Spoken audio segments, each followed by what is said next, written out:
Vitiligo Day. And thank you all for joining in. And today we have a very interesting lineup of speakers who will be discussing about the recent advances in vitiligo. We'll be extending right from the newer updates in pathogenesis to the treatment. And after the lectures, that will be followed by a very interesting panel discussion, which will be moderated by Dr. Vinay. And we have a host of experts on this disease, and then of course you have the question answer session. So I'll request the delegates that if they have any question, they can please type in their questions, and we'll be taking them as an when it is possible. So to start the proceedings, I'll now invite Dr. Survi Sinha, who is the chairperson of the Pigmentary Disorder Society Academy, to deliver her welcome address. Dr. Survi. Thank you so much, Dr. Indrashish. A very good evening to all our respected faculty members, our colleagues, and dear friends. Thank you for joining us on this World Vitiligo Day webinar 2026. So every year, our PDS members must be knowing we at PDS commemorate the World Vitiligo Day by organizing a dedicated webinar on vitiligo. And this is to increase awareness and also to disseminate latest scientific advances on vitiligo. So I'm delighted that we are continuing this cherished tradition today as well. World Vitiligo Day is not just an opportunity to raise awareness about vitiligo, but it also helps us to remember that this disease has profound implications, not just for physical health, but also for psychosocial implications. And any treatment, anything that we do about this disease, we have to factor in that as well. Now, we know that our understanding of the pathogenesis treatment of vitiligo has changed over the years. So it wasn't simplistic autoimmune disorder. Now we're moving towards targeted treatment, precision medicine. And so today's webinar is actually curated to reflect these developments itself. We shall begin with 3 talks by Dr. Hiteshi, who will take us through the pathogenesis, Dr. Senthil Kumaran, who will discuss the therapeutic landscape. And then we are very privileged to have Dr. Ittifir Hamzavi with us, who will deliver a special lecture on the future directions in vitiligo care. And then we conclude with an interactive panel discussion, as has been told by Dr. Indrashish, on the challenges in vitiligo. I would like to express my sincere gratitude to all our faculty members and all our participants for joining us. And I hope we have a very enriching, interactive, enjoyable session. With these words, I now invite our respected President of the Pigmentary Disorders Society, Dr. Rashmi Sarkar, to deliver her address. Ma'am has, as we all know, has been a very inspiring leader, researcher, teacher. So welcome, big welcome to you, ma'am. Good evening, everyone. Are you able to hear me? Yes, ma'am. Yes, ma'am. So good evening, everyone. And I'd like to welcome you today to our Pigmentary Disorder Society Vitiligo webinar, which we have every time on World Vitiligo Day. And as you know, the theme is, of course, from stigma to strength. So we at Pigmentary Disorder Society make it a point, to carry on a whole week of, vitiligo activities, something against what we can do for the patients of vitiligo. This has involved a week of giving free patient care to patients of vitiligo in some of the clinics of our vitiligo members. Vitiligo video is also going to be circulated, which is going to be talking about the myths and the truths that is of vitiligo, which you should soon get.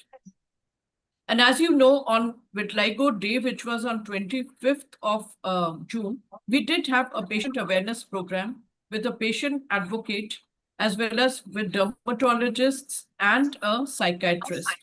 It was very much appreciated. So now we are going to have a webinar, and on vitiligo, we have our national esteemed speakers. We also have an international speaker, Dr. Iltifat Hamzavi.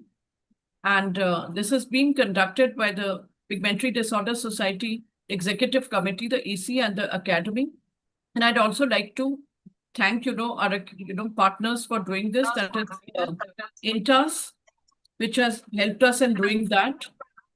So with those few words, I'd also invite you to become members of the Pigmentary Disorder Society.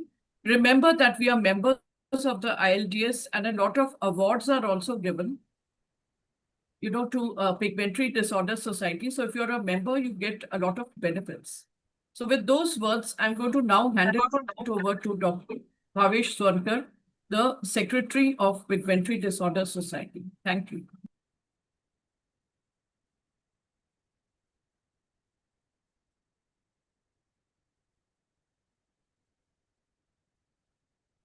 Sir, you're not audible. You're muted. You're on mute.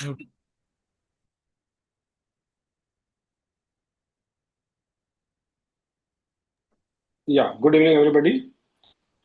Actually, I welcome all of you, and I give my sincere thanks to the Kidney team, all the panelists, and all the respected delegates who are attending this webinar.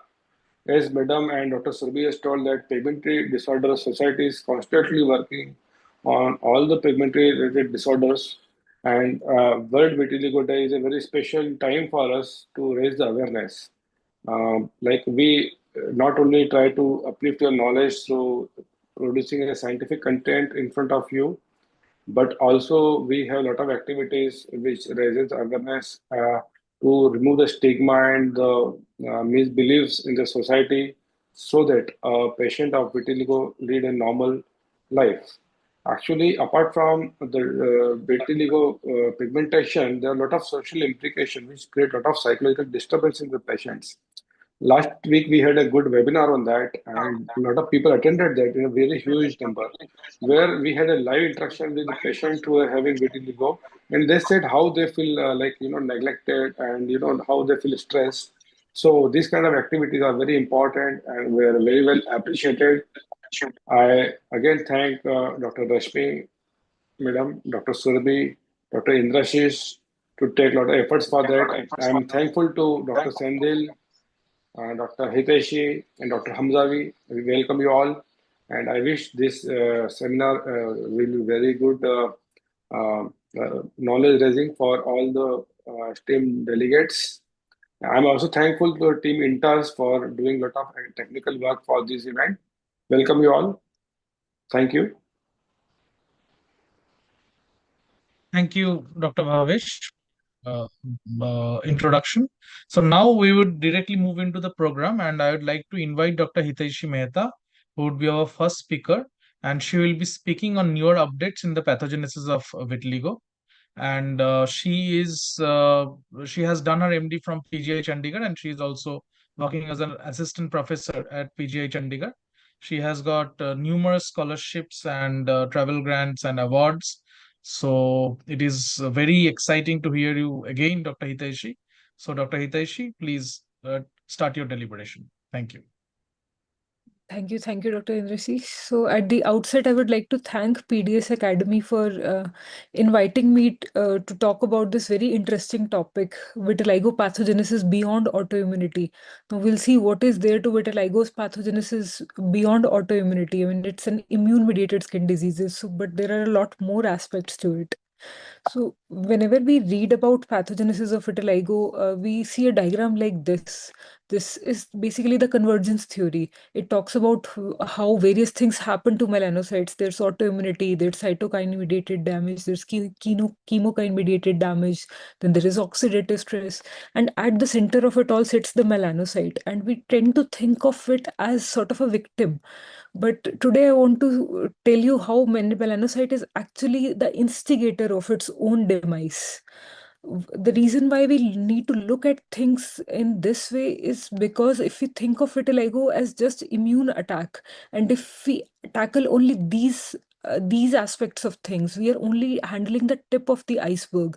There is actually a lot that is happening beneath the surface, and unless we tackle these aspects as well, we won't be able to provide durable response or meaningful repigmentation, complete repigmentation to our patients. So I have built this talk in three pillars. So first and foremost, we'll talk about the cause of the vitiligo pathogenesis, the intrinsic stress that starts the entire process. Then we will talk about conversion, that how the intrinsic stress converts into autoimmune response. And side by side, we'll also talk about the repair, that how to regenerate the pigment cells and the pigment that is already lost. So this is the entire cascade as an algorithm to give you an overview of the entire process. So first and foremost, there is the intrinsic stress. Now, because of the intrinsic stress, there is cell death and damage associated molecular patterns. Now, because of this, innate immune system is activated, which then leads to activation of adaptive immune attack and ultimately depigmentation. Side by side, there is also a persistence of resident memory T cells, and this is what is responsible for repeated relapse at the same site. The current drugs that we have, they mainly act on downstream pathway. They tackle the adaptive immune response, or when we do surgery, that they tackle the depigmentation aspect of things. But if we want to truly modify the disease course, we have to look at these initial parts of the pathway. So I'll start with the first domain, that is the redox imbalance. Now we know about this, that oxidative stress is an important mediator of vitiligo pathogenesis because it initiates and also amplifies every other pathway that is there downstream. So in a melanocyte, the poison is already very high. Now, melanogenic process, the process of synthesis of melanin, it generates a lot of free radicals. So melanocytes have high concentration of hydrogen peroxide. So in a normal melanocyte, they have a very good antioxidant mechanism. So whenever there is free radicals, there is activation of mRNA, and they produce things like catalase and superoxide dismutase, which is able to tackle this hydrogen peroxide. But in a patient of vitiligo, these fire extinguishers, they don't work that well. There is increased mRNA, but the protein is not synthesized. So these patients are not able to produce catalase or superoxide dismutase. And because of this, the free radicals, they continue to accumulate. And because of this accumulation, our melanocyte becomes over-oxidized and becomes defenseless. So this intrinsic defect, then comes the question that how does it convert to autoimmunity? Now, this is because of this NRF2. Now, NRF2 is a factor which, in response to oxidative stress, it goes and translocates to the nucleus. It has two functions. It protects protects the melanocytes from the oxidative stress by the production of antioxidant enzymes. But because this is impaired, the antioxidant enzymes are not produced. And also because of a lack of translocation, the CXCRB3 is produced. And once the CXCRB3 is produced, it leads to activation of CXCL10. And the CXCL10 is what links the oxidative stress to adaptive immune response. So if we are able to target this NRF2, we can potentially tackle two things. First and foremost, we'll be able to switch on the protective responses again, and also we will be able to prevent the activation of immune response that happens in response to the oxidative stress. And apart from that, oxidation does two other things. It stops the pigment generation from happening. So because the pigments are not getting generated, there are a lot of toxic intermediates that start to get accumulated. And also various enzymes that are involved in pigment generation, they start to get misfolded. Now, this misfolded protein and toxic intermediates, they further lead to more oxidative stress and more immune activation. So this forms a vicious cycle. So the therapeutic angle to this would be that if we have chemical chaperones or ER stress modulators, they can be an attractive upstream way to lower melanocyte immunogenicity before the immune response is even engaged.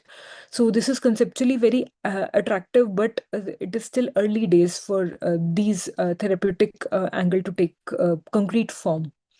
So second domain that I want to highlight is that of mitochondria and the mitochondrial DNA. So in a normal melanocyte, mitochondria has a lot to do because pigment generation is a very high ATP requiring process. And also mitochondria plays an important role in disposing of the reactive oxygen species.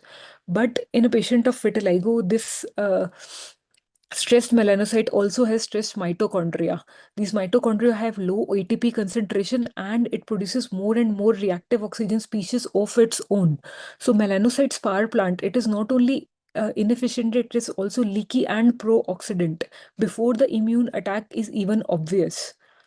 So because of this low ATP, there is defective respiration and low membrane potential, and this is both cause and consequence of reactive oxygen species.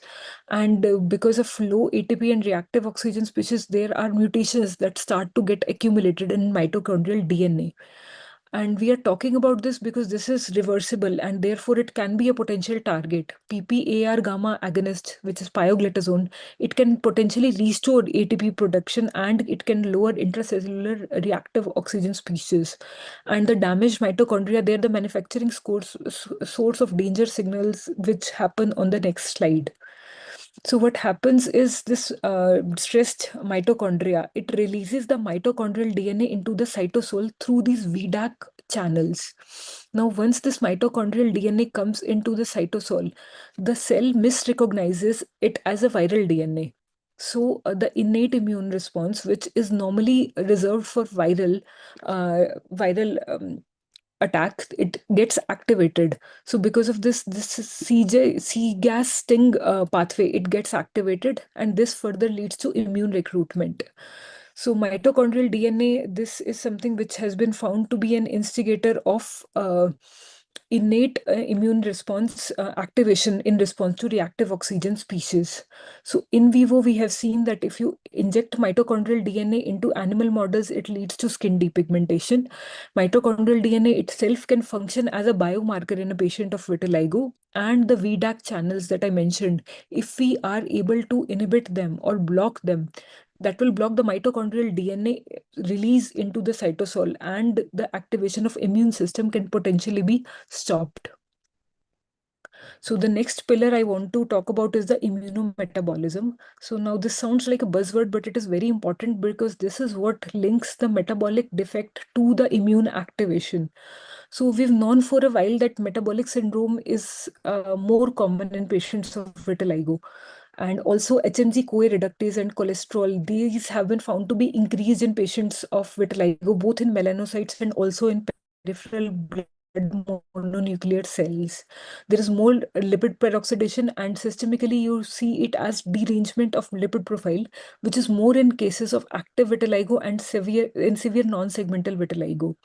In terms of therapeutics, statins such as simvastatin, they have been shown to prevent and also reverse depigmentation in mouse models of vitiligo, although this has not translated very well clinically, and these drugs have shown mixed responses in patients of vitiligo. Now, similar to lipid metabolism, glucose metabolism is also disturbed in a patient of vitiligo. So melanocytes, keratinocytes, and fibroblasts, they have been shown to have insulin and IGF-1 resistance. This means that the glucose tends to accumulate in melanocytes, and once glucose accumulates, it gets converted to advanced glycation end products. And these advanced glycation end products, they tend to be pro-inflammatory. They increase the production of reactive oxygen species, and this again can lead to initiation of immune cell activation. So we were looking for the mediator, which actually links the glucose overload to vitiligo progression, and it appears to be succinate.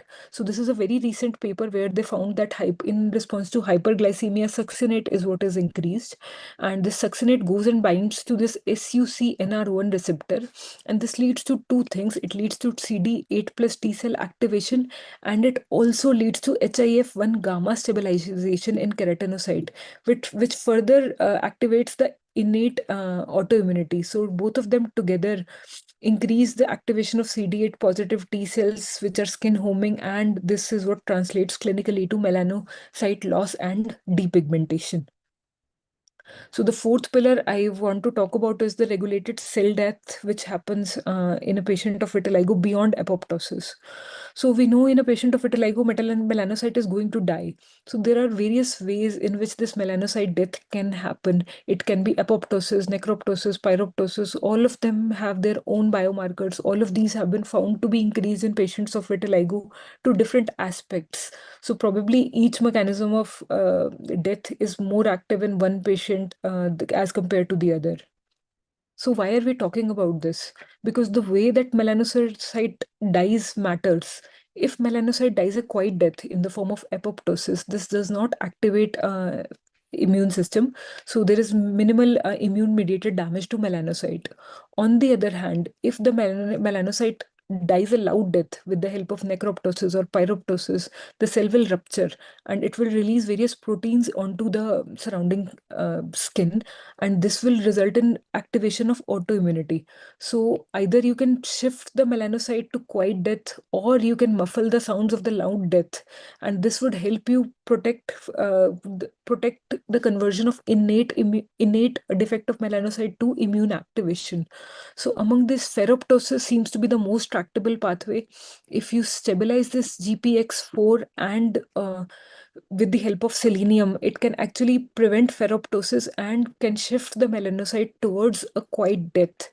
And also this GXP4, it is also important for the sting activity that I mentioned in context of mitochondrial DNA mediated immune activation. So, it can handle two birds with one stone. So selenium use in vitiligo, it is potentially a rational and low cost lever sitting across two pillars.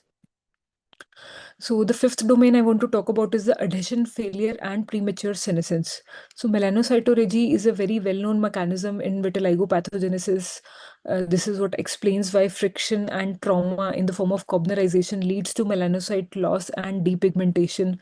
E-cadherin has been found to be low in melanocyte membrane and also in serum of vitiligo patients, and it is a potential biomarker.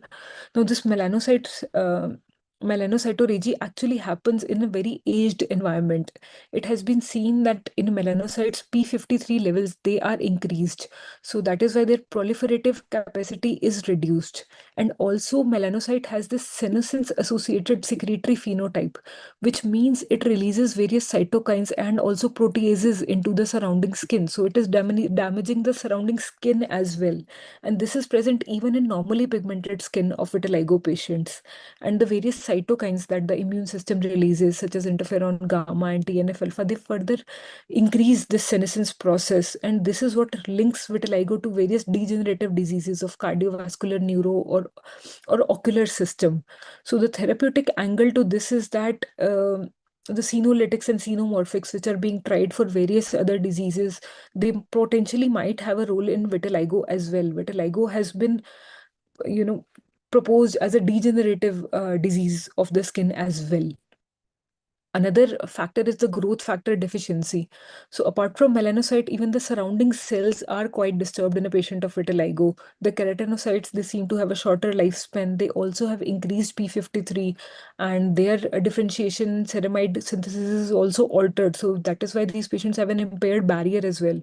Apart from that, fibroblasts, they also are senescent. So they're not able to produce the growth factors that are required for melanocyte regeneration. So that is why even after halting the immune attack, the repigmentation is never complete, because the growth factors that the surrounding cells should normally provide, they're just not there. The sixth domain is the regeneration arm. So this is a very important aspect because we have to rebuild the the pigment which has been lost. So for this, we require the stem cells, and the W20 beta catenin pathway activation is very important for this, because this is what will activate the MITF and will increase the melanogenic enzymes and will ultimately lead to proliferation, migration, and repigmentation in vitiligo patients. So potentially W20 specific agonists, they should be quite useful, but we don't have any specific molecules as of now. Important thing here is that the things that we do for vitiligo patients already, such as microneedling and dermabrasion, they probably act by this pathway, because W20 at its heart is a wound repair pathway. So by activation of W20 pathway, we see repigmentation with the help of microinjury. So the things that we have with us right now to promote repigmentation include alpha MSH, and this is very important because this is both melanogenic, and it is also antioxidant and anti-inflammatory. Side, alpha melanotide, again an important modality.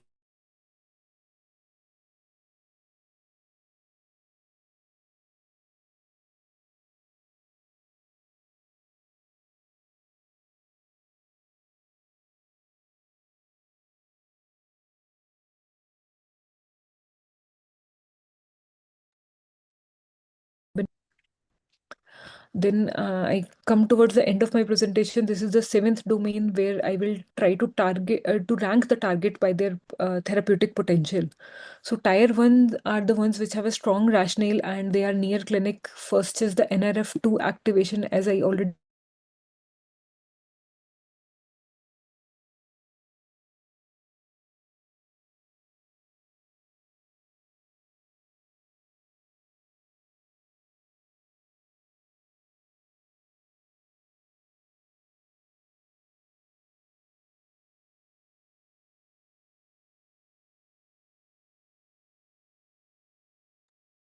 Probably Hitashi's connection is got cut, I suppose.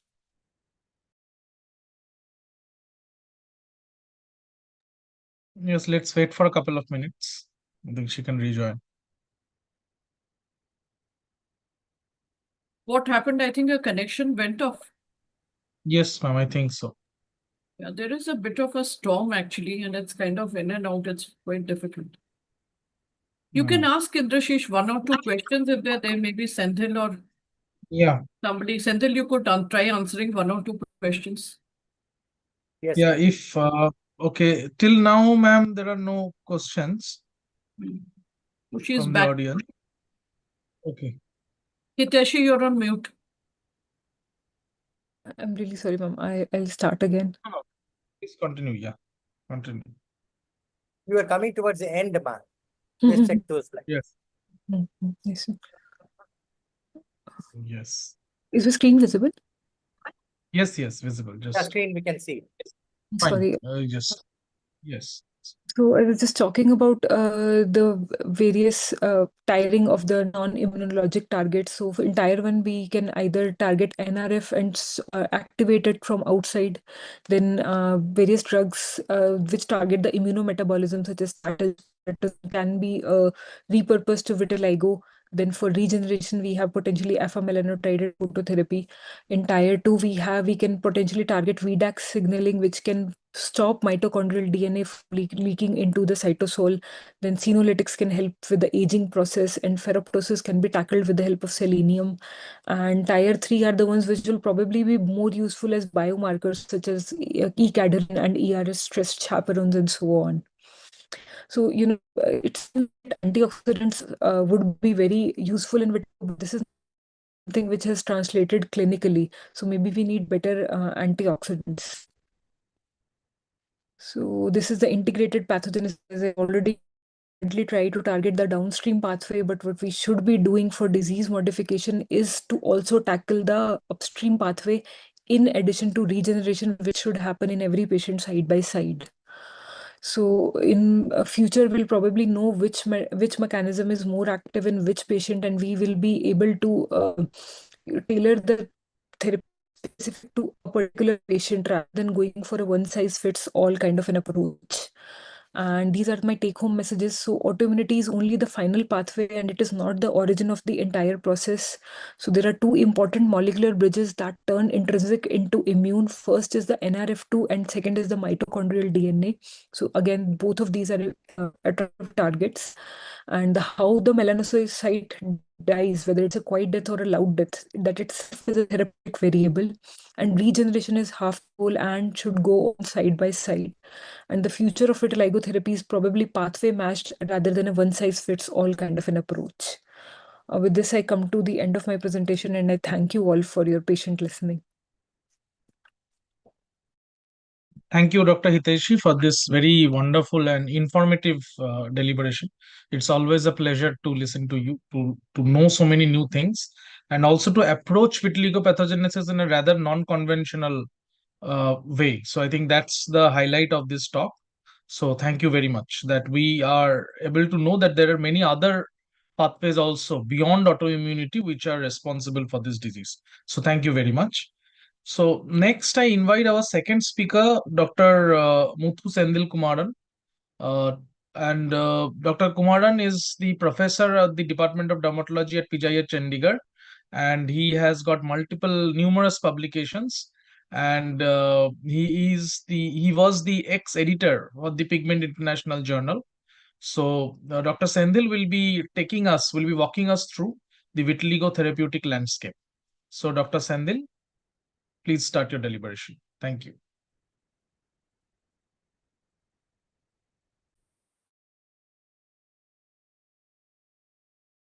Thank you, Dr. Indrashis, for that kind introduction.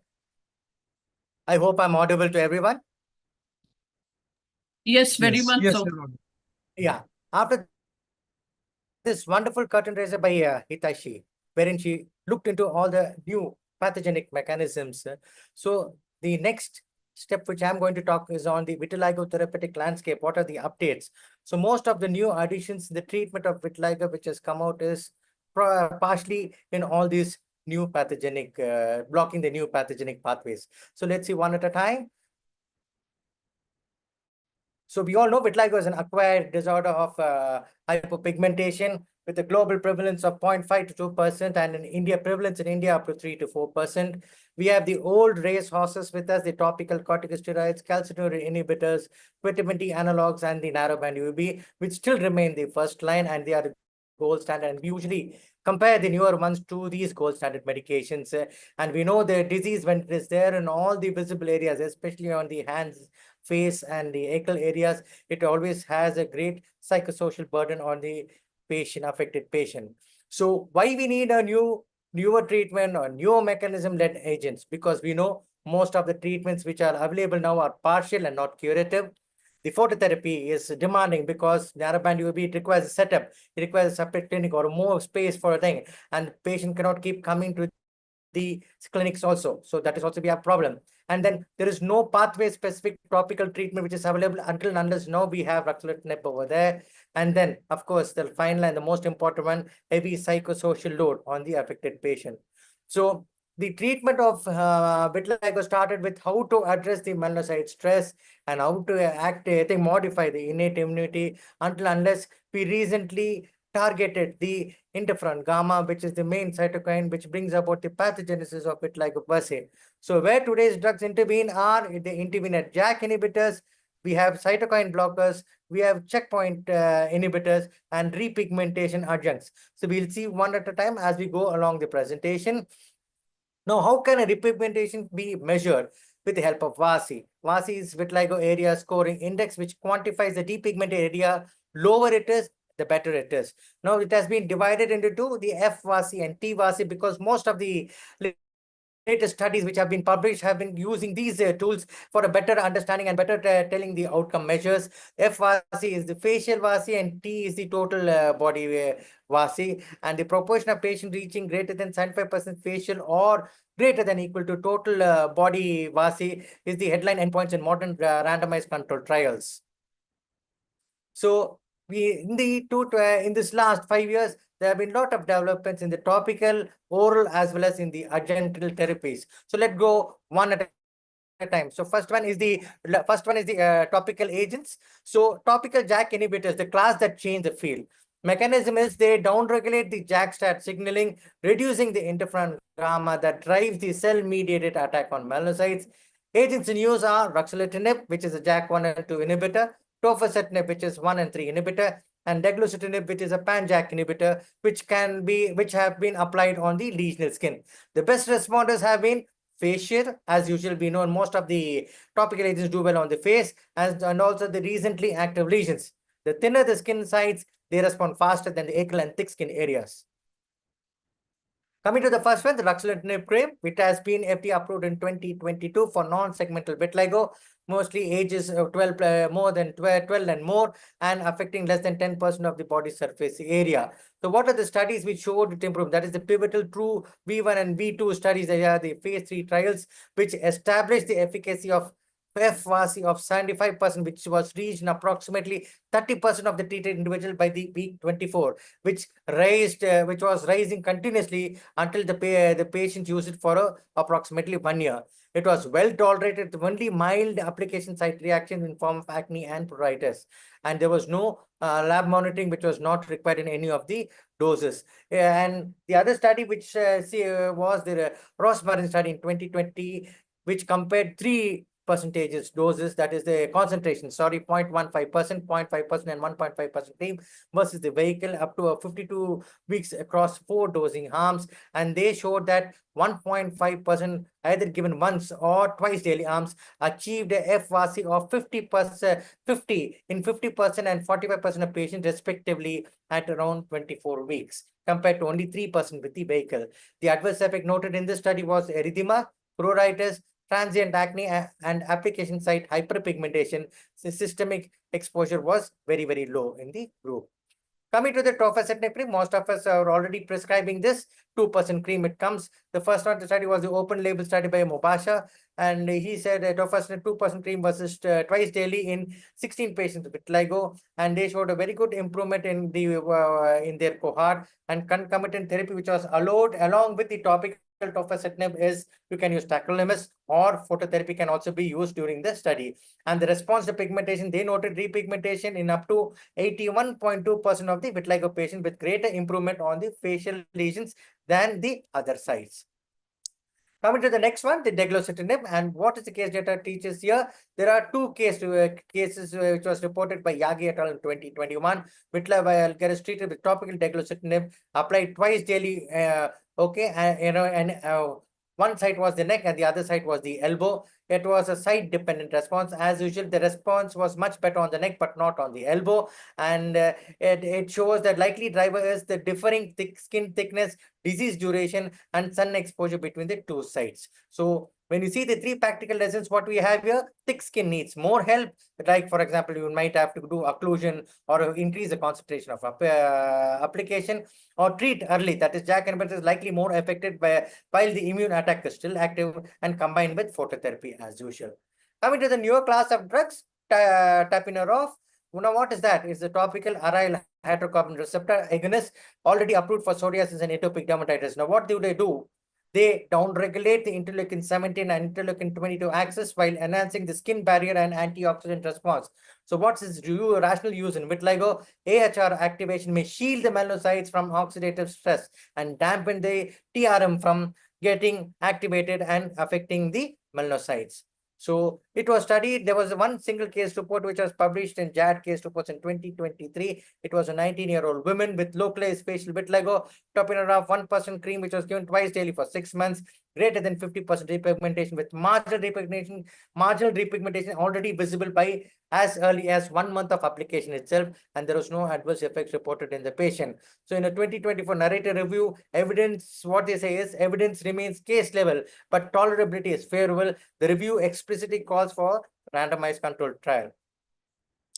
Coming to the phosphodiesterase 4 inhibition, what is the rationale now? We know PD4 inhibitors have been well established in psoriasis per se, and what they do is they reduce CAMP. Hitachi was just talking about how the pathogenesis of CAMP is involved in the pathogenesis of vitiligo. So reducer of CAMP breakdown raises the intracellular CAMP, downregulates the pro-inflammatory cytokine, that is interleukin 17, 23, TNF alpha, and interferon gamma, while promoting IL-10. We know which is a IL-10 suppresses all the whatever inflammatory reaction which is happening. So it has been proven efficacy in atopic dermatitis and psoriasis, and can be used as a steroid sparing agent, attractive for long-term maintenance on sensitive sites. So we have 2 agents of playing in this, crisaborole and rofimilast. Crisaborole, of course, I was recently seeing because of corporate business, they have stopped the production of crisaborole, although we know we have used it in atopic dermatitis. The one is another one is rofimilast, which is a 0.3% which is studied as a form,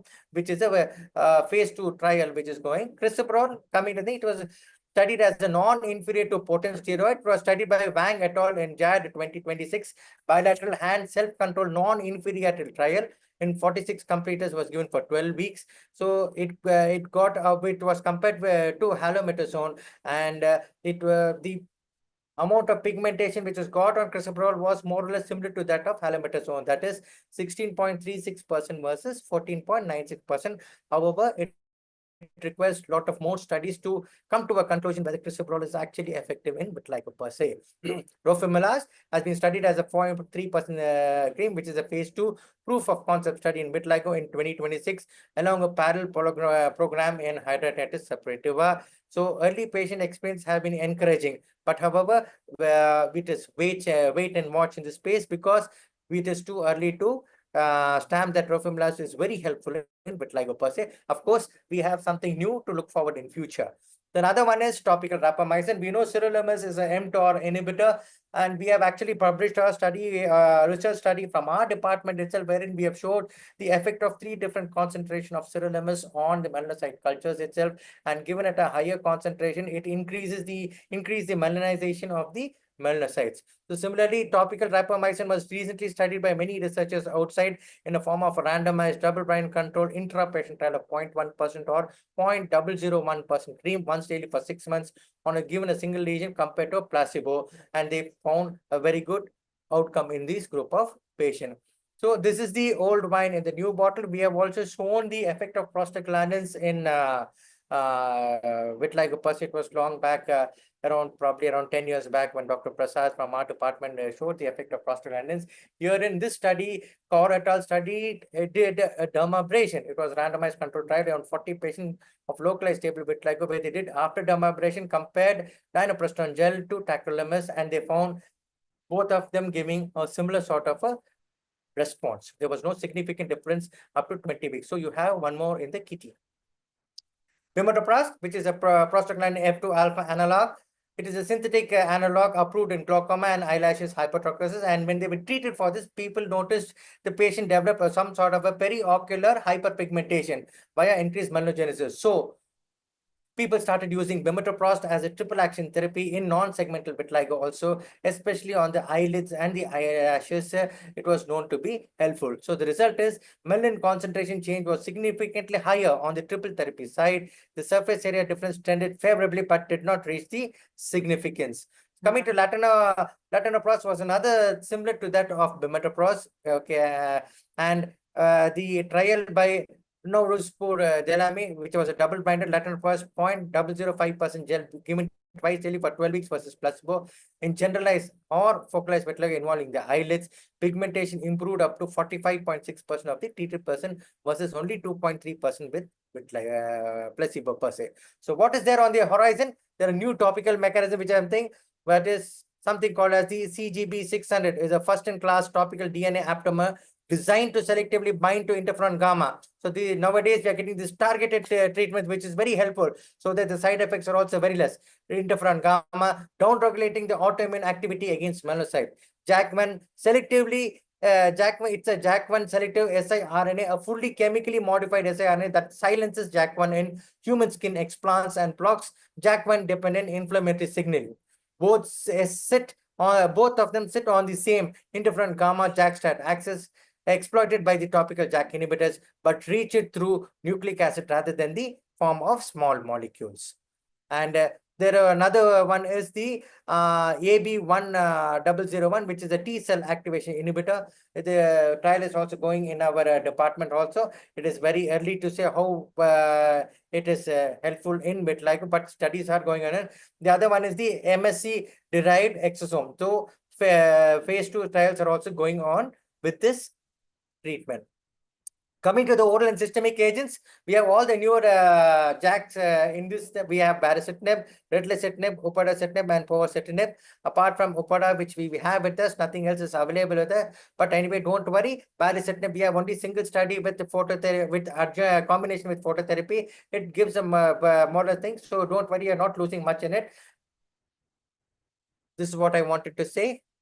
And ritlecitinib, it is a JAK3, it targets JAK3 as well as the TEC family kinase inhibitor, already approved for severe alopecia areata. The phase 2B trial by Ezedin et al. Using ritlecitinib 50 milligrams without loading dose of 200 milligrams, substantially outperformed placebo for centrally read F-VASI of 75 at week 24. The durability, accelerated improvement continued even after week 28 with good tolerability up to 48 weeks.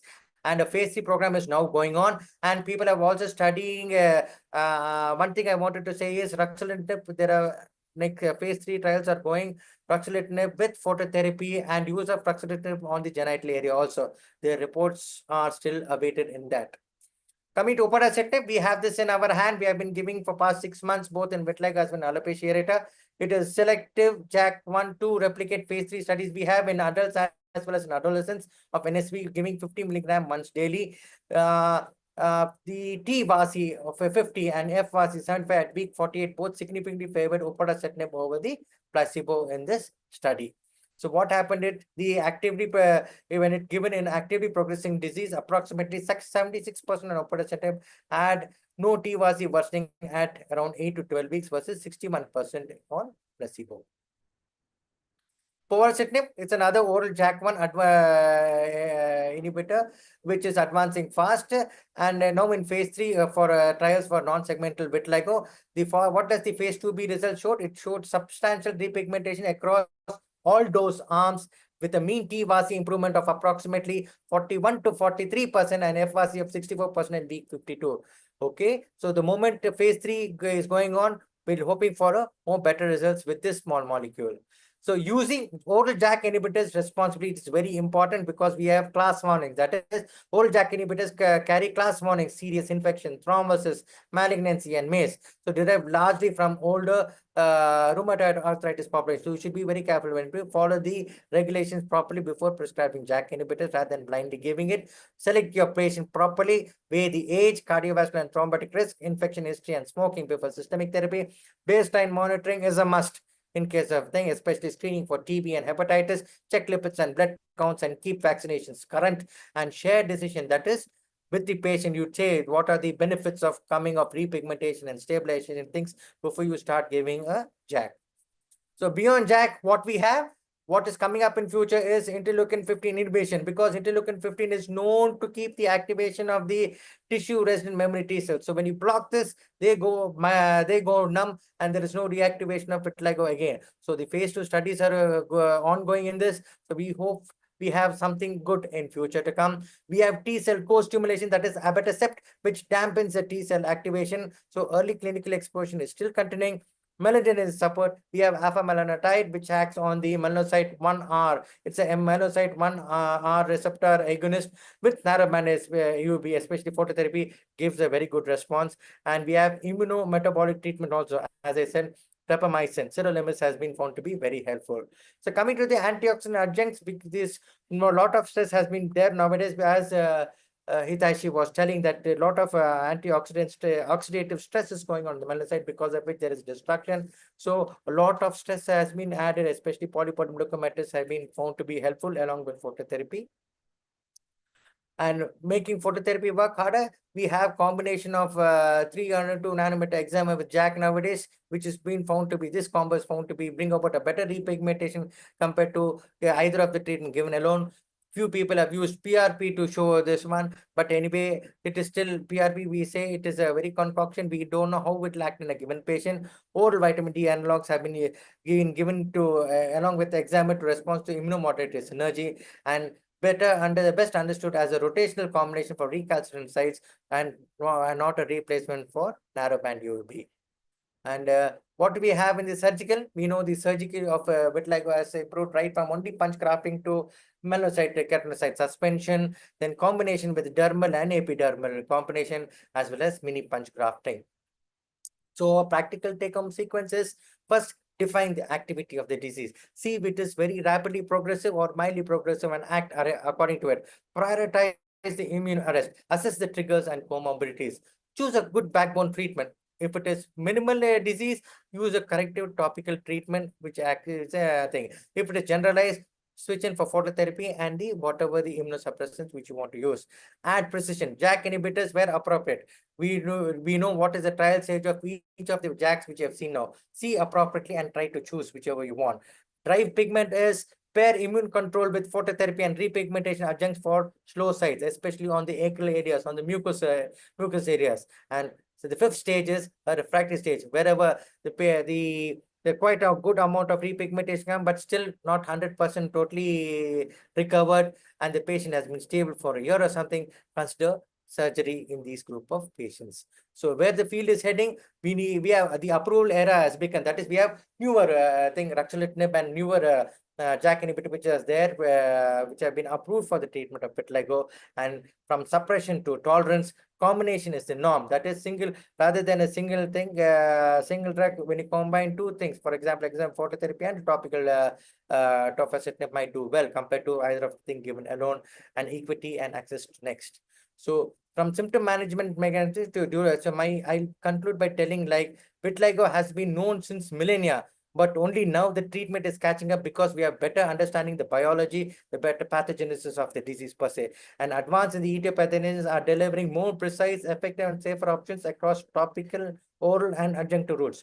So the near-term goal is rational sequencing. So stabilize, repigment, and protects against the relapse is the what I want to say to everyone. I will just tell it to each and every patient's phenotype. Thank you so much. Thank you, Professor Sendil, for your very insightful and delightful talk.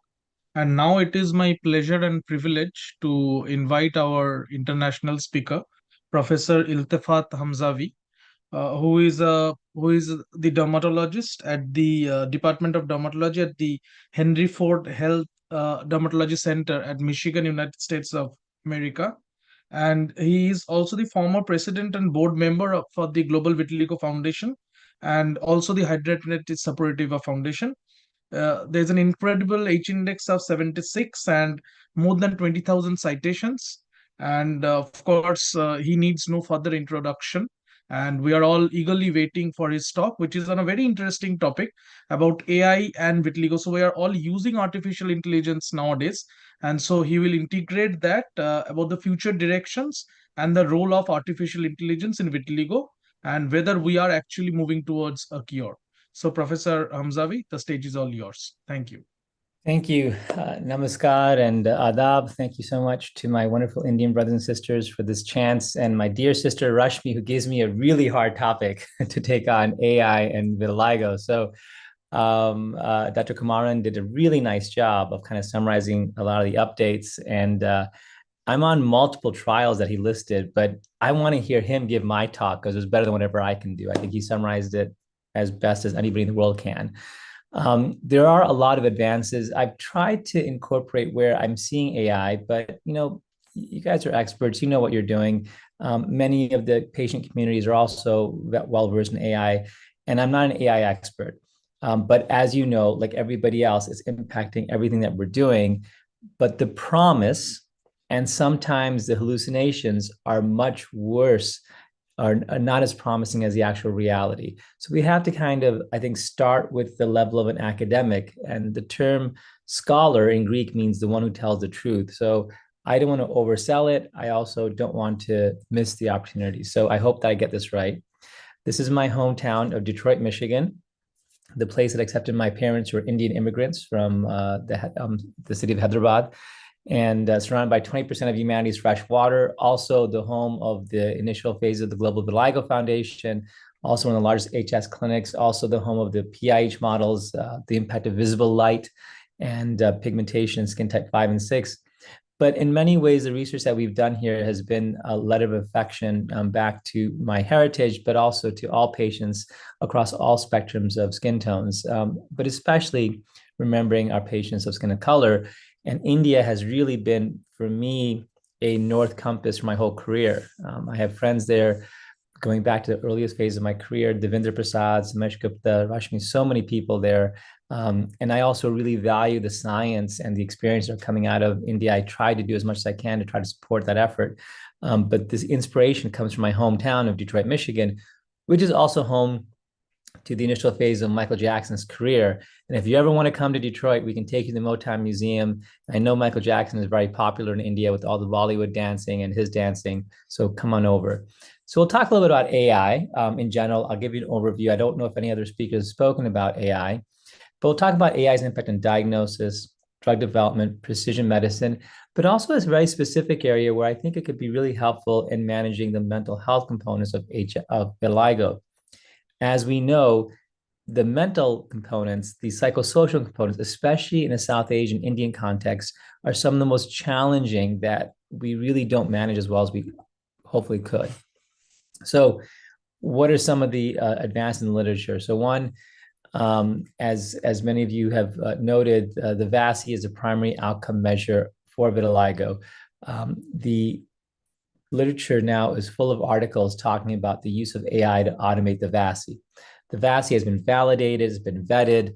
There are lots of other ways of measuring vitiligo, but as far as an actual dynamic score, you're not going to find anything that's as vetted as this one with its limitations. And again, conflict of interest. I helped develop the VASI with Harvey Louie. I've been trying to work on it for almost 25 years, but at the same time, I also don't want to oversell it because it's time consuming and there's a little bit of a subjective element. So now automation seems to be helping, and there's a lot of promise that we'll be able to take a simple digital image from your phone, and at least on the facial VASI and maybe a target VASI, you can rapidly get an assessment of how well the patient is responding, because that quantitative assessment is difficult. A lot of times, the best we can do is look at pictures, look at variations in pigment, look at the surrounding areas, use Wood's lamp exams in our lighter skin patients and even other skin type patients and see if there's a change in the intensity of pigment. But that's very clinician dependent. So automating the VASI, making it part of the dermoscopic analysis, which also can pick up depigmentation patterns in a much smaller visual field or much more highly magnified visual field than what you can do with your gross evaluation. It also allows you to quantify the degree of leukotrichia, which, as we know, once you hit 60, 70, 100% of a high-powered field, seems to limit the response using these immune-based treatments. And then AI models could track the expansion and contraction over time using these imaging technologies outside of VASI.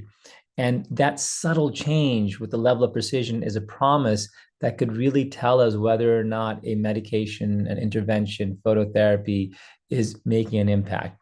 So those are probably some of the most powerful impacts of AI, which is going to be on the imaging and quantifying the degree of depigmentation, as well as helping us assess whether or not our interventions are helping. In addition to that, in the basic science areas, we're hopefully going to be using AI to process gene-wide associated studies.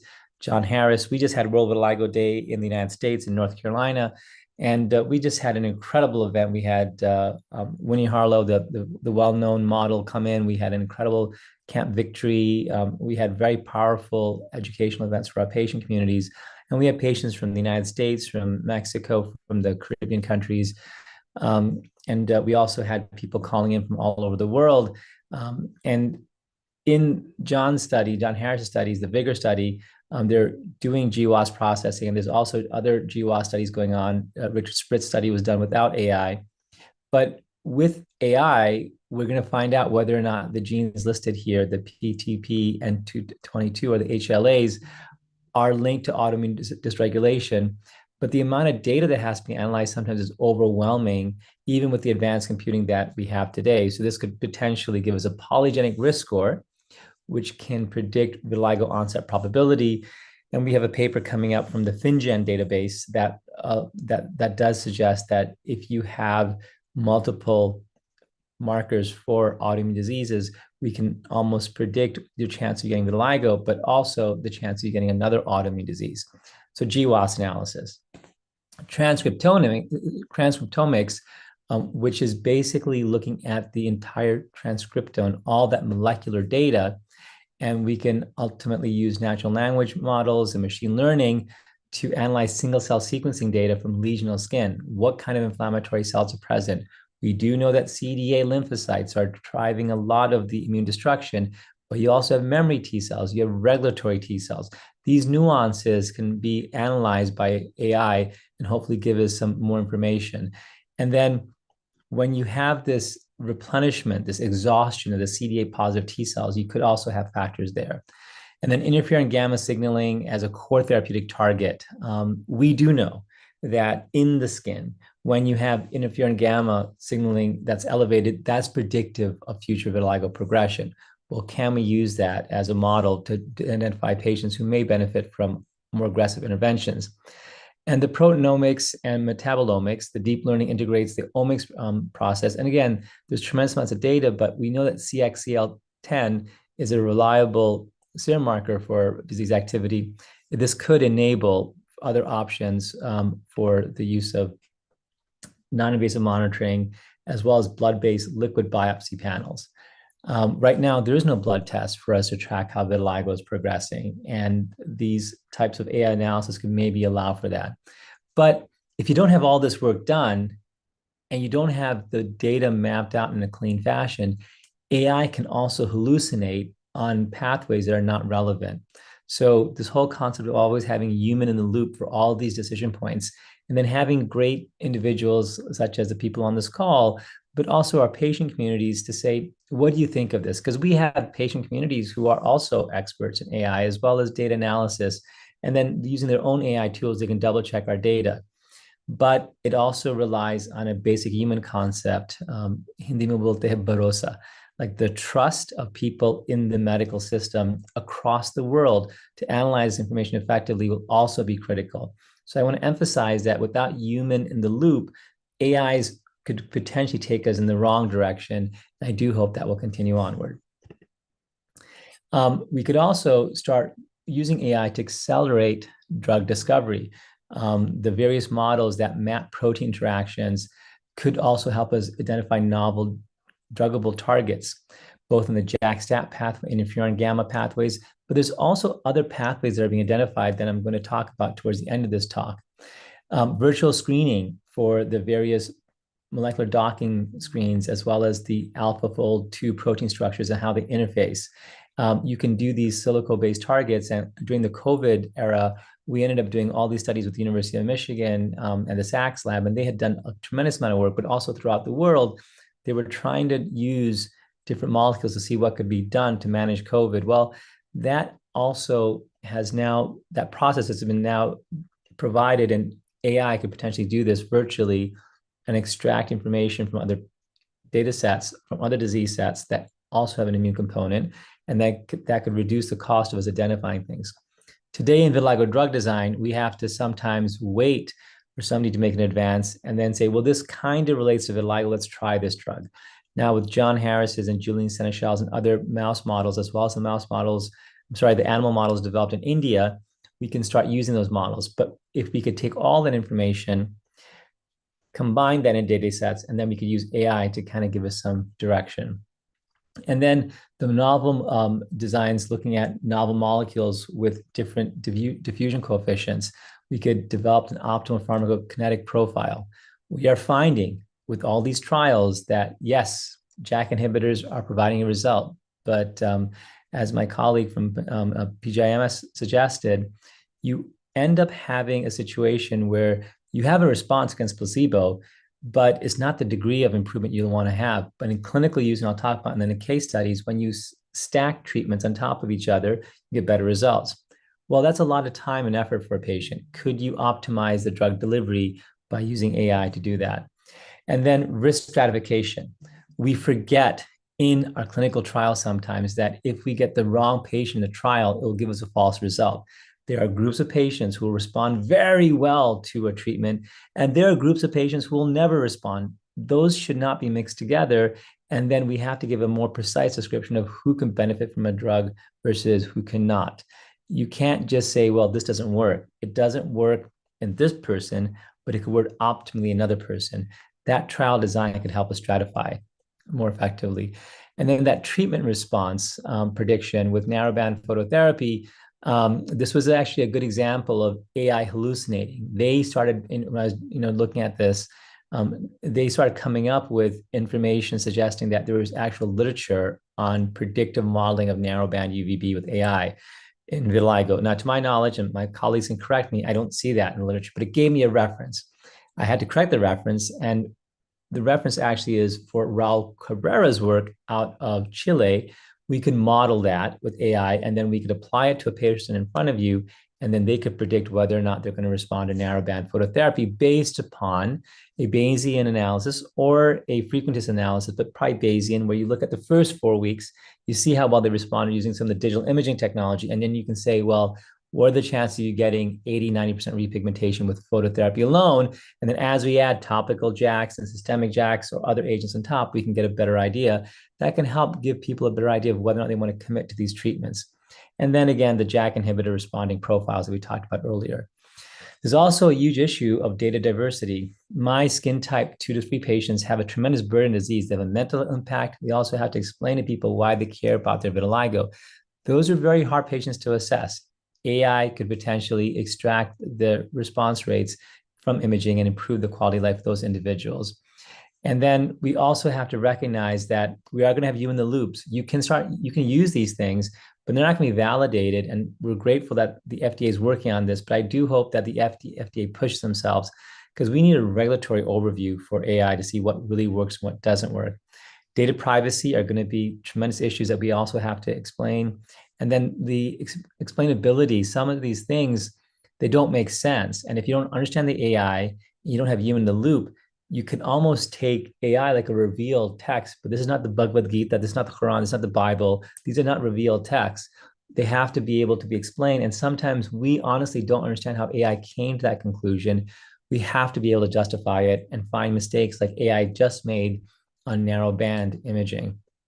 So in the near term, we're going to have FDA cleared AI vitiligo diagnostic apps coming up. There will be routine, vastly automated scoring that will make it much easier. I'm really hoping to do some work with my colleagues in India. And then we're also going to get better precision dosing. We're going to design phase 2 trials.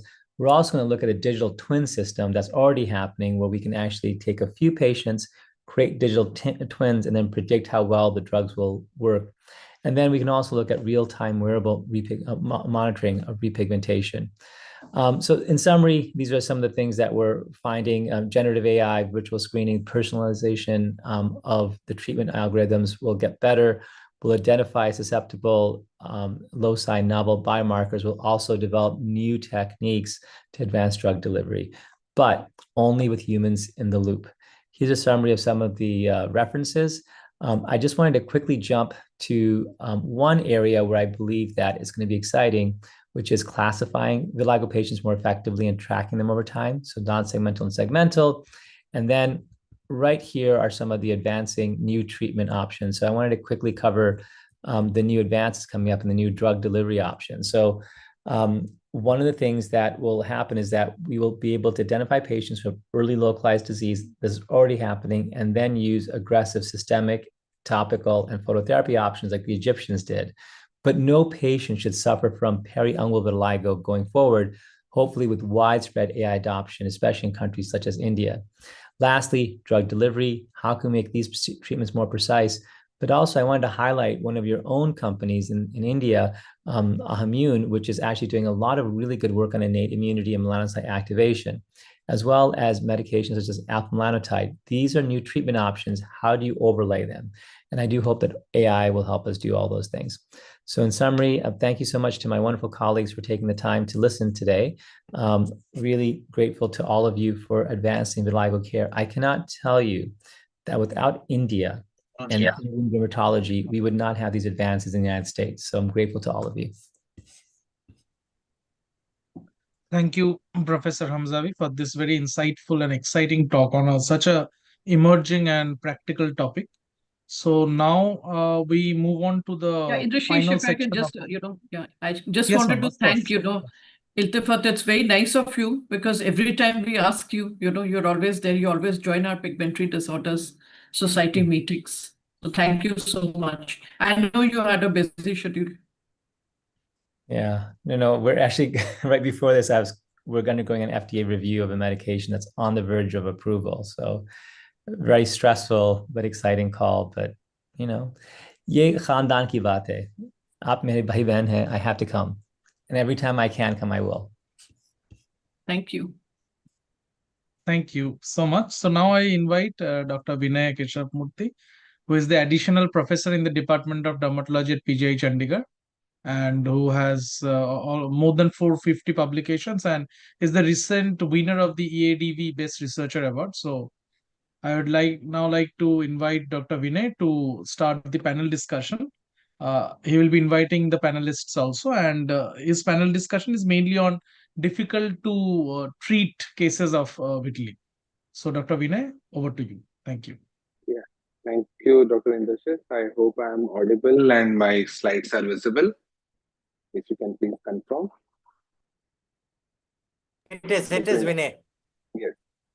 So I welcome you all for this panel discussion on the eve of the World Vitiligo Day. I have a very expert panel with me, and my panelists require no introduction. We have Dr. Rashmi Sarkar, the president of the society.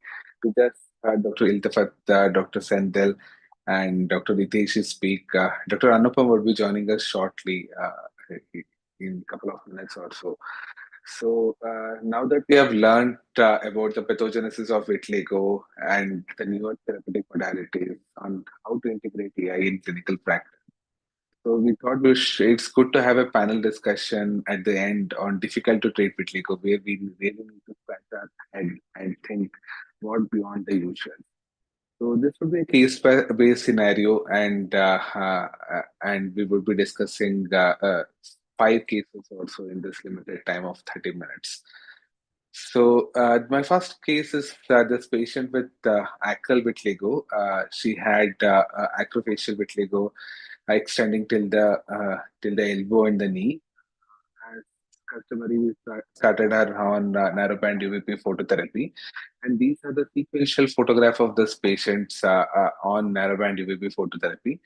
And what can be seen is narrowband UVP generally works well to for the lesions on the face and the trunk, and to a great extent to the lesions on the extremities. But unfortunately, the lesions which are distal to the wrist and ankle don't repigment. So that is what we are seeing here.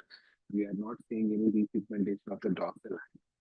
So we would. I wanted to discuss one such scenario, the probable treatment options in such difficult to treat acral vitiligo patients. Vinay, So your this voice is is going and coming. It is not uniform. Like, come closer, I think so, to the thing. It suddenly goes off. can I be heard now? Is it okay? No, you're audible. It's just coming and going. It is audible. Coming and going. That's why you're audible. It is coming and going. That's why. Okay. I think I'm using my headphone. I'll try and remove it. No, you stay in this position. This is good. So the first case is a 34-year-old homemaker with generalized vitiligo, completed 18 months of narrowband UVB combined with topical tacrolimus, but there is only partial repigmentation of the dorsal hand. So I wanted my panelists to answer how they would approach this. We can start with Dr. Iltafat. He has an expertise in phototherapy, and he can probably tell us, how does he manage his acral vitiligo patients who don't respond to phototherapy? Yeah, what a great topic, Vinay, because I think this is going to be one of the horizons. And I really encourage the young, talented investigators in India and throughout the world to look at this area. So as you've identified, there's a sparse follicular melanocyte reservoir. So I want to make the first statement, which is acral, especially tip vitiligo on the toes of the feet, is a vitiligo emergency. And I'm going to take a very strong position suggesting to you that you have to combine topical, systemic, and phototherapy options immediately in this population. Because you look at that young lady, you showed significant improvement, but the dorsal hand and the tips didn't respond at all and may have actually gotten worse. And that's my experience too. But even with systemics, you struggle. Now, what else can you do? I think the melanocyte reservoir in the dorsum can be replaced with surgical options, and you guys have led the world in surgical options for vitiligo, so I think that could be a combination. I do think that some of the new advances that will use alpha MSH as well as some topical products that manage the innate immune system could potentially help here. But I will also tell you that the fundamental basic science, either the density of follicular structures or the Wnt pathway, are not really panning out as well as we hope they would. And so until those basic science areas advance, along with some Chinese reports, as well as other global reports suggesting the fibroblasts are a factor, that basic science has to jump. And outside of that, we're going to be trying things, and then we might find something by chance, but the basic science is limited. But in summary, hit it with three things: systemics, photo, and topicals. Dr. Sandil, you spoke about the multitude of options and newer developments which are there on the horizon. So, do you want to add anything, treatment options for acral vitiligo in this patient? Yeah, like what Dr. Iltafat said, and whatever we listened for the last 2 days in our vitiligo conference itself, most of them have actually been talking about, especially when you see the fingertips and the hands being affected, think it as an emergency and try to attack with all the three modalities and thing. And one thing what we have seen here is tofa, when it given as an oral treatment along with phototherapy, can help in repigmentation of the peripheral areas, especially in these things. So maybe we can add in, if you want to specifically ask which oral treatment you would like to take, I can say oral tofacitinib can be taken, which can be helpful in these type of cases. So there are some reports which suggest adding a JAK STAT inhibitor to patients with acral vitiligo might show us some response who have failed just narrowband UVB alone, and that is a good consideration. My next question is to Dr. Hiteshi. Dr. Hiteshi, do you consider phototherapy in patients with predominantly acral vitiligo? Because it's our experience that lesions which are distal to the ankle and distal to the wrist don't repigment generally with phototherapy. So, do you advise phototherapy in your practice? Maybe excimer laser, excimer lamp, or hand feet narrowband UVB modalities?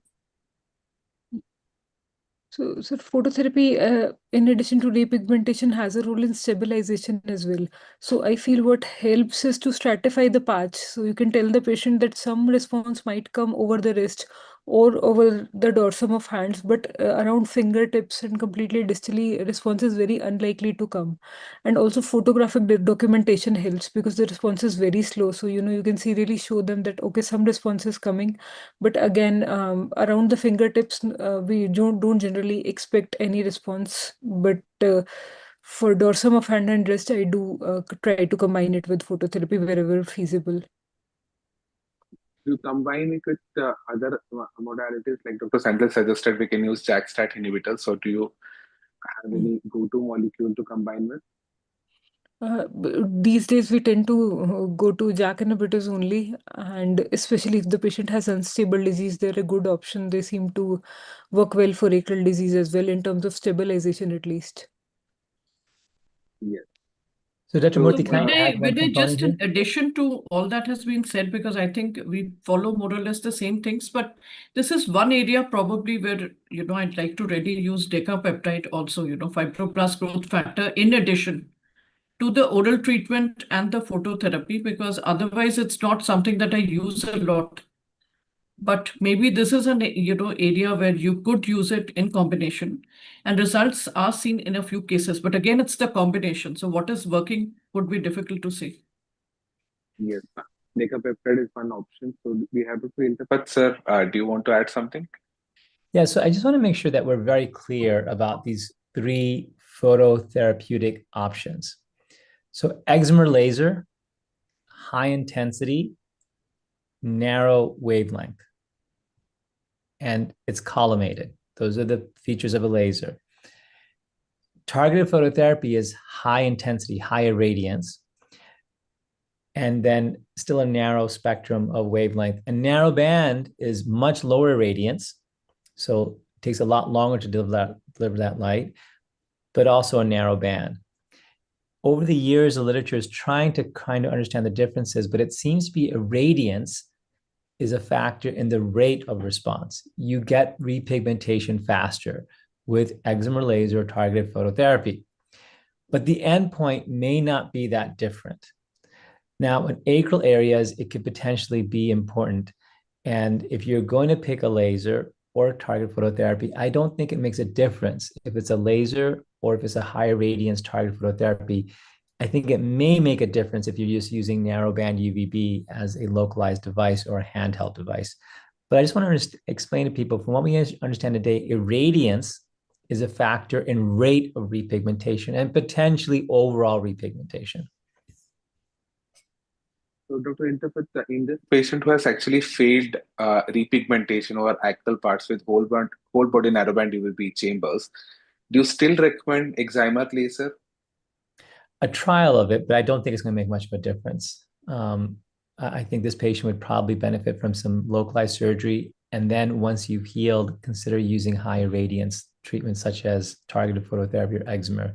But I just don't think that the reservoir is there. I would also suggest you do dermoscopy.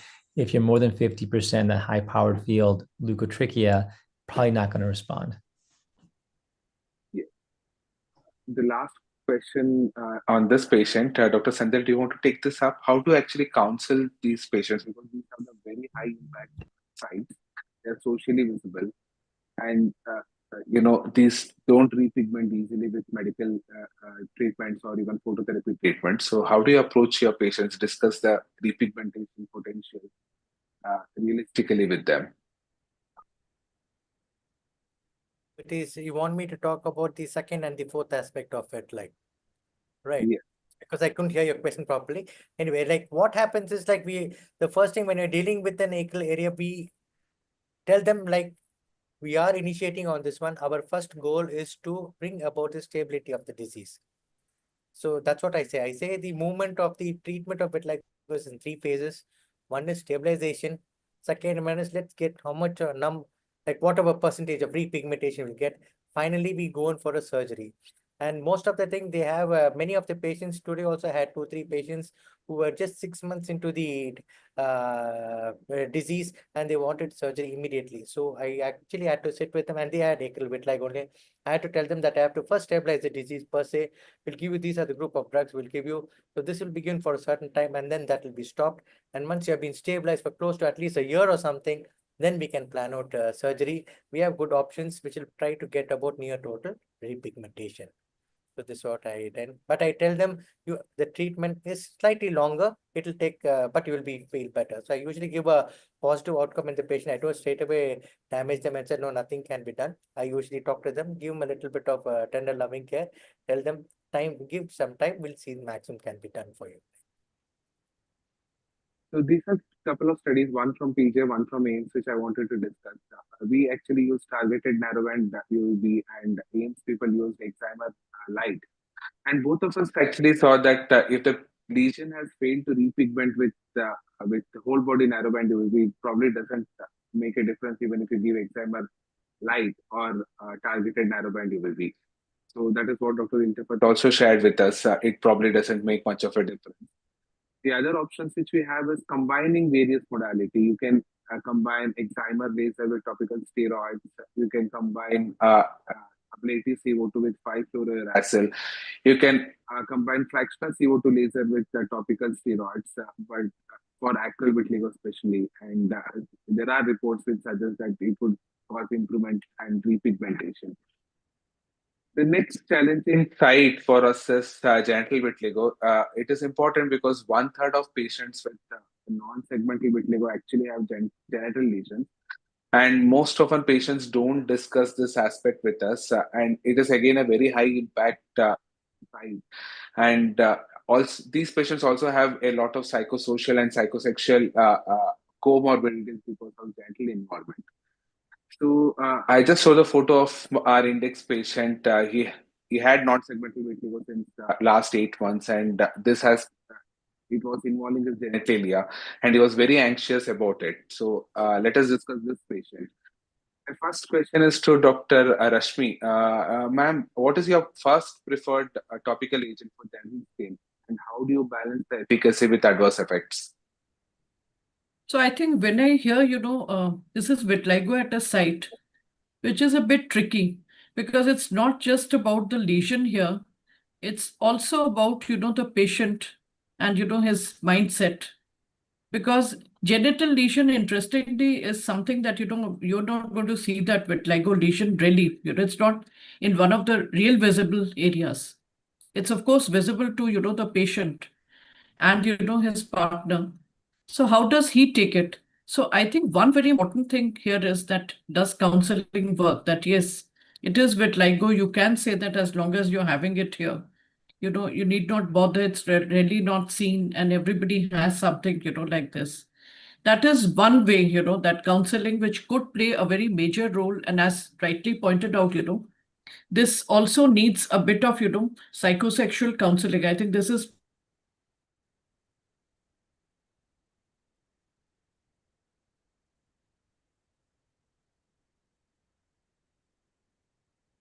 topical steroids I would like to give, but the problem is you can't give it for very long. Calcineurin inhibitors, that is tacrolimus, is something that, I prefer giving.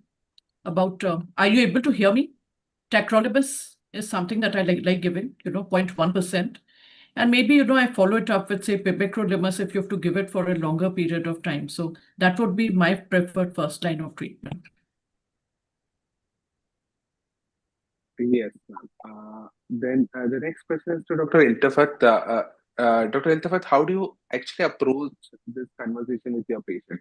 How do you talk to them about the psychosexual impact? Do you refer them to a psychologist?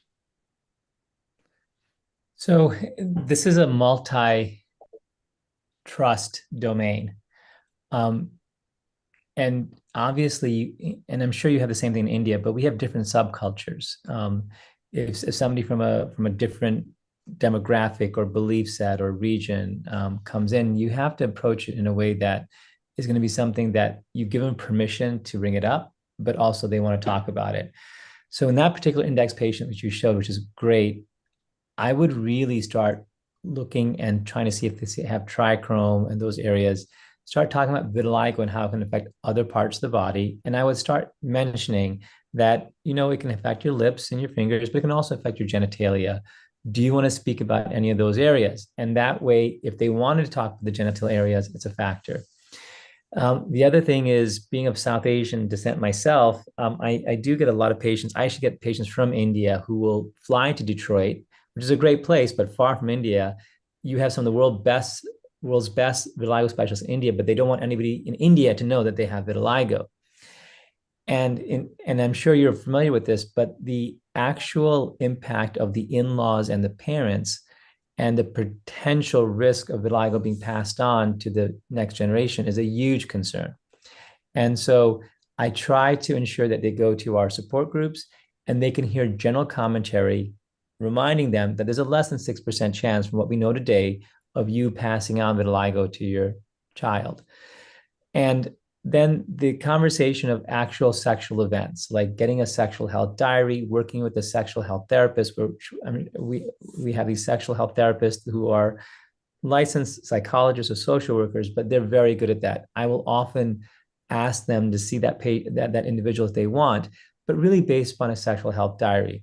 So if they're a young couple, they're only having meaningful sexual impact with intercourse once a month, well, then I probably want to have that conversation. But if they're having actual sexual intercourse, they may be thinking about it, but the impact on actual activity is managed, and they are aware of the risk of passing on the disease is very limited, well, then I don't intervene too much because a functional element is there. But what we ask our patients and what they do are two different things. And I try to bring this up in a context that is built on trust and time. And I let them kind of come to that with education, support groups, as well as therapists. Yeah. Dr. Hideshi, do you advise targeted phototherapy? There are narrowband UVB lamps, combs that are available in market, and do you advise using the heat over the genitalia? What is your take on it? Not generally, because this comes from PUVA data, but risk of genital SCCs is higher, when a patient receives whole body narrowband UVB. So this is not been seen with NBUV, but it is potentially possible. So I don't generally recommend targeted phototherapy. So my line of management is mostly topical therapies only. Yes, I agree with what you said, that there is always a risk of squamous cell carcinoma that can develop when the genitalia is exposed to phototherapy, and one should be careful about it. And something else which I really wanted to discuss is its differentiation from vitiliginous LSA. So if a patient predominantly has genital vitiligo, this is something which we should consider in differential and should be differentiated with. And probably patients with vitiliginous LSA have more psychosexual morbidity than vitiligo per se, because they also have painful retractions and painful intercourse, and these should also be addressed. And probably giving topical steroids and even circumcision in these patients might be curative, because most often vitiliginous LSA does not spread to the other body side. And we all discussed and we all know that it is a very high psychologically impactful site to have, and the study shows that. So these are the treatment options that are available, and mostly we can use steroids, calcineurin inhibitors, phototherapy is questionable, and surgical treatment is an option. But one thing which we should remember is that even with corticosteroids and tacrolimus, there is always a risk of HPV reactivation at genital sites. The next patient, I want Dr. Rashmi to take this up because it's vitiligo and pregnancy.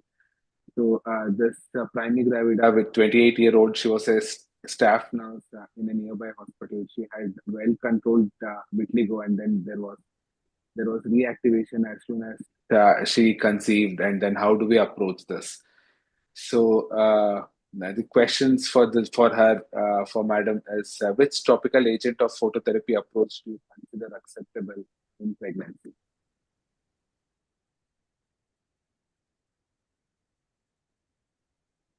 Dr. Rashmi? Vinay, your microphone is still Carefully. off a little And bit. it means that as far as possible. Hello? Yeah. So, out here, the thing is that if you're looking for topical agents, and I think she's 18 weeks, as you said, isn't it? Sorry, was it 18 weeks, 14 weeks, you said? 14. Yes. 14 weeks. So she's, past the first trimester anyway. So topical therapies in this kind of a case would be topical, corticosteroids for a limited and supervised use, of course, and also calcineurin inhibitors. This is something that could be used. She is in her second trimester. So this is something that we can think about, of giving her. You have to evaluate also, like supposing now it's an active disease and it's really spreading. Then in that case, you cannot wait for pregnancy to be over. Otherwise, one can manage with just topical therapies.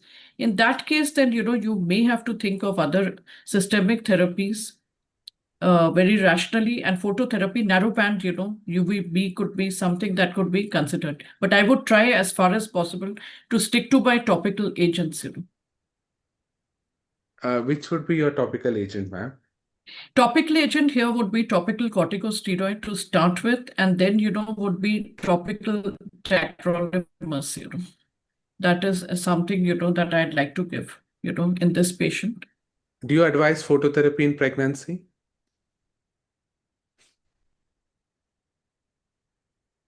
Dr. Hiteshi, do you want to take that up? Do you advise phototherapy in pregnancy? So if there's a stability, have to give something like a oral steroid, oral mini pulse, or some that would be safer. Sir, Anupam here. May I add something? Yes, Dr. Anupam, please. Yeah. So as ma'am has mentioned, I think first line options are definitely going to be a mild, very mild potent topical steroids. And of course, so far as phototherapy is concerned, narrowband UVB may be given, but we need to be careful that we should add folate supplementation, because narrowband UVB, it might reduce folate levels. Yes. So, yes. So the treatment options in pregnancies, you can give topicals, you can give oral mini pulse, you can give cyclosporin. But one good option is phototherapy with folate supplementation. Yeah, I think the normal folate can be actually given here. So what is being given already in pregnancy. So that is good enough, So that is very important. In India, don't you already do folate supplementation from the beginning of pregnancy? Isn't that part of the standard course? Yes. It is part of the standard course. Yeah. Of the standard course. Dr. Hiteshi, what would be your approach when she starts breastfeeding postpartum? So narrowband UVB can continue if she is on it, and topicals are also fine during lactation, but they have to be kept off nipple or areola, or they have to be wiped before the feeds. And this, I would say, is the window to introduce more systemic agents if needed for stabilizing the disease activity. But JAK inhibitors would stay out of option even during the breastfeeding. But you can consider options like oral minipulse and oral cyclosporin if needed.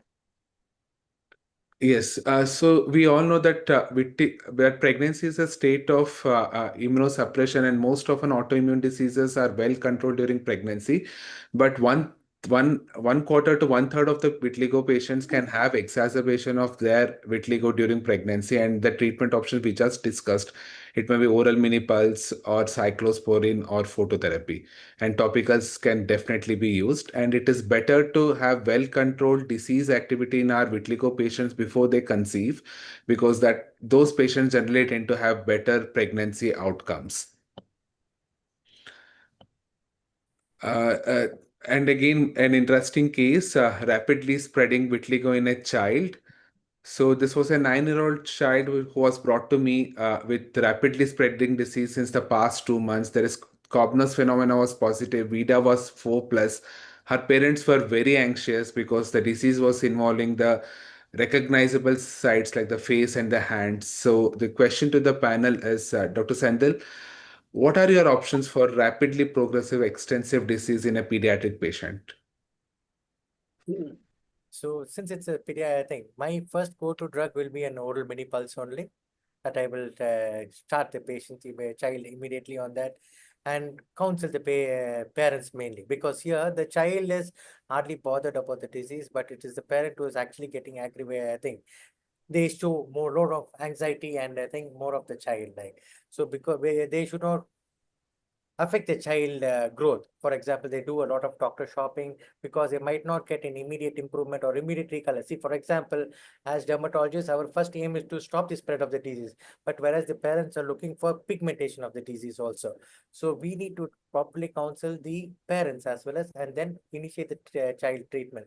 So I will start the child on oral mini pulse, then wait for a month. We'll give a good strong, I think with Dexona 0.5 mg 5 tablets, we will start and give the child. If there is no improvement, for example, the patient, when he or she comes back after 1 month also is VIDA 4 plus, then we'll start working up the child for JAK inhibitors or azathioprine. With the time tested azathioprine, since we have given a lot of azathioprine in our department, azathioprine comes first, then followed by JAK. So Vinay, I'd just like to add here, because we get a lot of these patients when I was in Kalavati Saran Children's Hospital, which is with Lady Harding, it's a special subset, the pediatric hospital.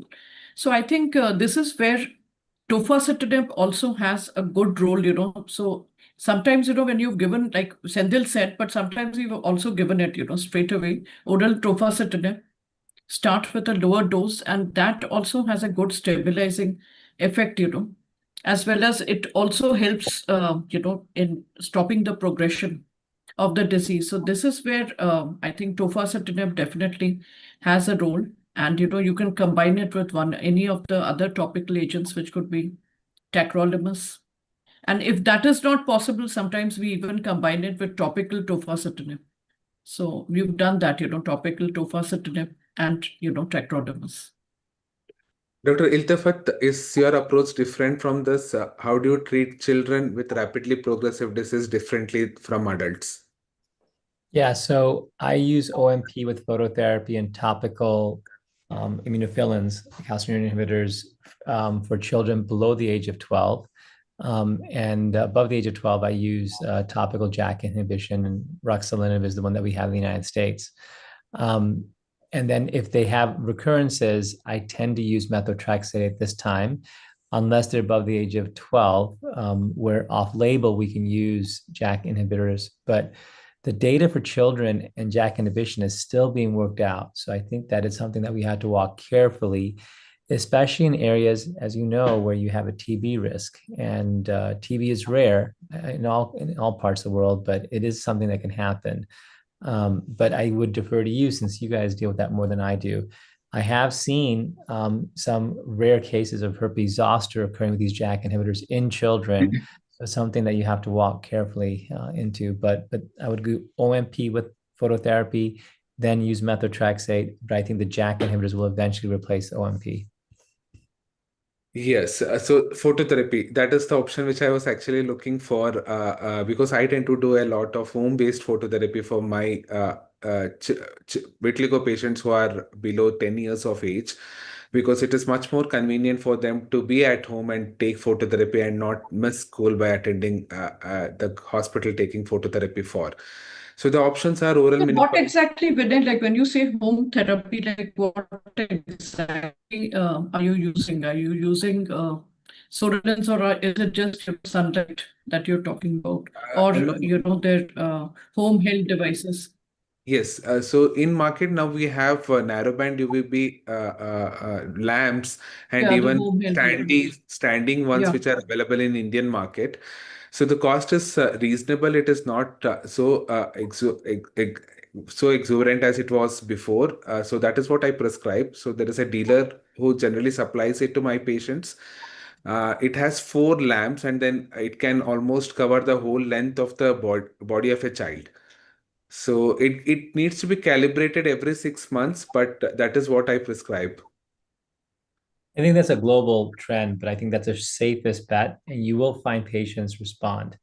But if they have a lot of activity, if they have more than, if they have three markers of activity, trichrome, chimerization, and confetti, I'm going to be hitting with OMP plus narrowband. But the the bulk of the treatment is narrowband at home. Yeah. And obviously, oral minipulse, methotrexate, azathioprine, and tofacitinib are the options that can also be given in children. In juvenile idiopathic arthritis, tofacitinib has been approved for children 2 years and above. I use a lot of tofacitinib even in children in my practice. But then one should remember that it is topical ruxolitinib is FDA approved only 12 years and above. And tofacitinib is an off-label drug for treatment of vitiligo in children and adults. And you have to watch out for tuberculosis. That goes without saying. You have to be really careful, flares are there. Yes. So as we discussed, OMP is time-tested approach. It has fewer steroidal adverse effect, and it is mainly used for disease stabilization. But this is one child which we treated with OMP. We can see that the disease has kind of stabilized, but also see her moon face and the hirsutism. So we tend to get side effects of steroids even when the patients are on oral mini pulse. So this is something which I wanted to highlight. Then the other options are mycophenolate mofetil, cyclosporin, methotrexate, azathioprine. But then you will have to choose that drug depending on your patient and what suits best to them. JAK-STAT inhibitors are the new drugs, and it has been FDA. Ruxolitinib has been FDA approved. We just discussed that, but then it also comes with certain caveats, and we should be remembering that these are two studies which we published from PGI. One was topical tofacitinib, which we compared with topical tacrolimus, and on the long run, our experience is tofacitinib is as good as tacrolimus, although tofacitinib kind of gives a earlier repigmentation in localized vitiligo patches.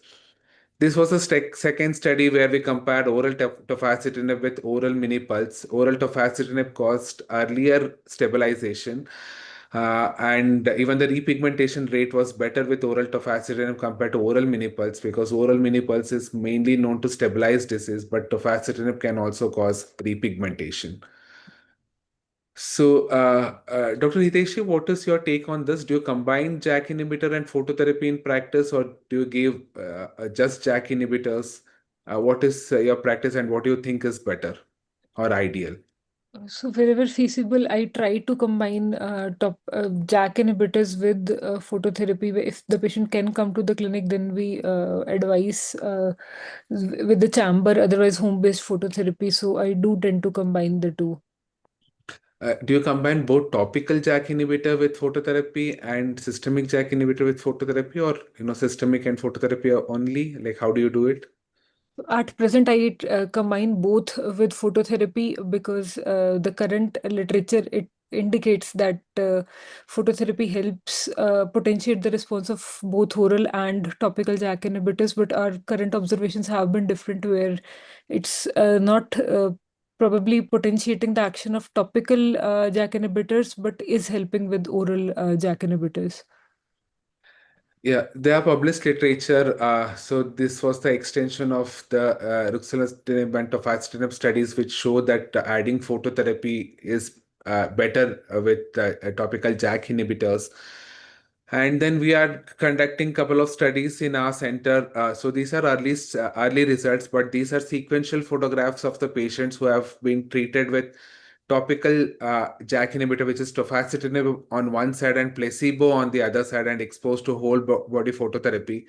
And what we have observed, or what we can see even in this photograph, is that the repigmentation at the end is the same, irrespective of you adding topical tofacitinib or not. So our experience is that adding topical JAK inhibitor to a patient who is already on full body narrowband UVB phototherapy might not make much of a difference. But then we are also having one more study where we are combining oral tofacitinib with phototherapy versus phototherapy alone and tofacitinib alone. And the results of this particular study actually shows that the combination treatment really, the patients in the combination treatment really do well compared to the other arm. But then these are only preliminary observation, and we need to analyze our data. So these are the sequential photographs from that particular study where we can see that the combination patients who are on the combination treatment tend to repigment well. So the last patient is mixed vitiligo. This is, in my experience, is probably most misdiagnosed type of vitiligo, and they are invariably labeled as non-segmental vitiligo. So until and unless you strip your patient and observe them completely, the segmental component might be missed. So the index case is this 19-year-old male who had stable segmental patch on the right leg since a long time, and then he started developing non-segmental vitiligo at other sites. So the question to my panel, we can start with Anupam. Anupam, do you treat the active non-segmental component first, or address both segmental and non-segmental components simultaneously? Because most often in mixed vitiligo, the segmental vitiligo starts first and then followed by non-segmental vitiligo. Yeah, thank you, sir. So I think, sir, segmental vitiligo is something which will respond well to surgical options only, because medical options are not going to give much good results. And so far as non-segmental vitiligo is concerned, if it's an active disease, we need to stabilize the disease. We then take care of repigmentation. But so far as segmental vitiligo is concerned, I'm not much into vitiligo surgeries. I do refer my patients to an expert who is into vitiligo surgery. So yes, I will manage the active non-segmental vitiligo part first, and then I'll refer it to a vitiligo surgeon for the segmental part. Uh, Dr. Sandil, do you always treat your segmental vitiligo surgically? No, we always the trial with medical treatment is always given first. Then if there is, we end up like ultimate thing is surgery has to be done, but we start with the medical treatment, see how much it helps in repigmentation. Then the leftover can be surgically taken up. Dr. Iltafat, what is your approach for mixed vitiligo, especially the segmental component if it is actively spreading? So we have some, basic science, not a lot, but and we all know the data, the first 12 months of segmental vitiligo is actually is similar to non-segmental. So that first 12 months, I really don't suggest you look at any surgical options. Try to hit them with the traditional treatments that you already know about, the topicals, the phototherapy, systemics if needed. And then when they have mixed, that biopsies that we do have, they're very limited. They do show high levels of CCXL9 and 10. So in that situation, you try to stabilize the mix, get it to repigment, and then whatever's left over after 6 months to a year, maybe 2 years, then you can consider surgical options. But surgical options are the last element. And then I quickly wanted to point you to just a little bit of literature. There are studies using ruxolitinib and phototherapy in the long-term extension studies with better results, not randomized, but long-term extension. And then there's also the lisaninib studies, and then the upadacitinib studies in the United States will have a narrow band combination element to them. So there's going to be more data coming up about that. But in summary, mixed, I think, has to be treated like any other active vitiligo, and then you add the surgery at the back end, not first.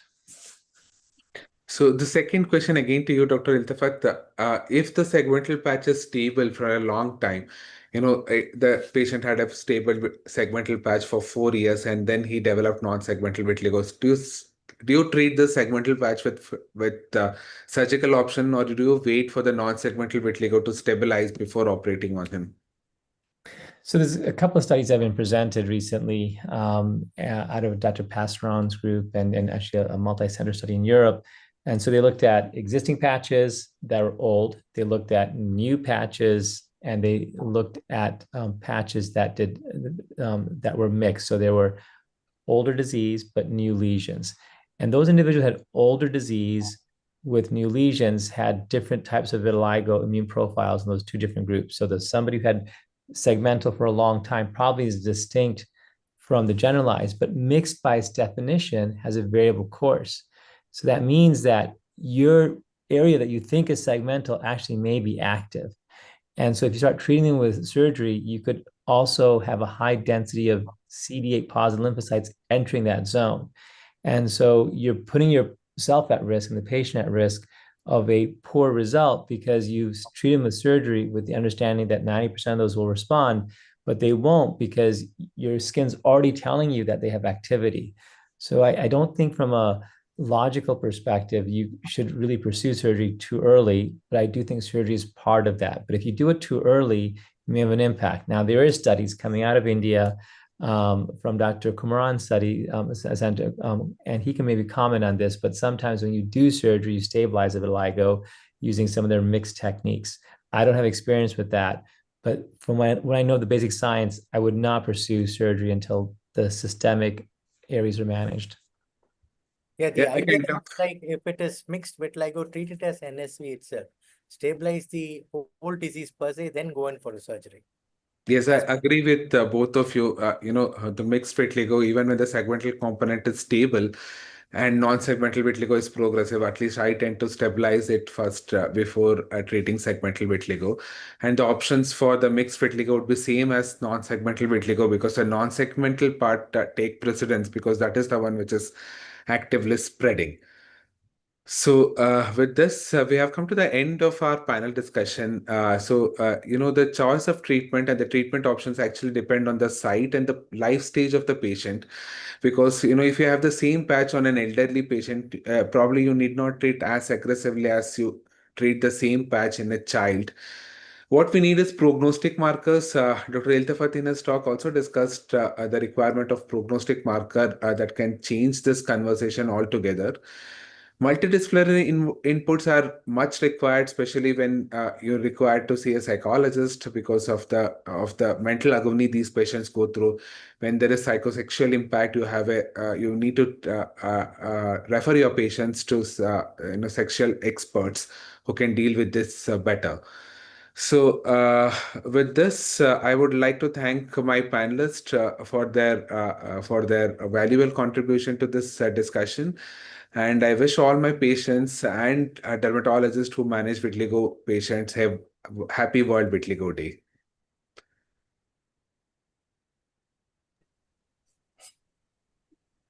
Thank you very much.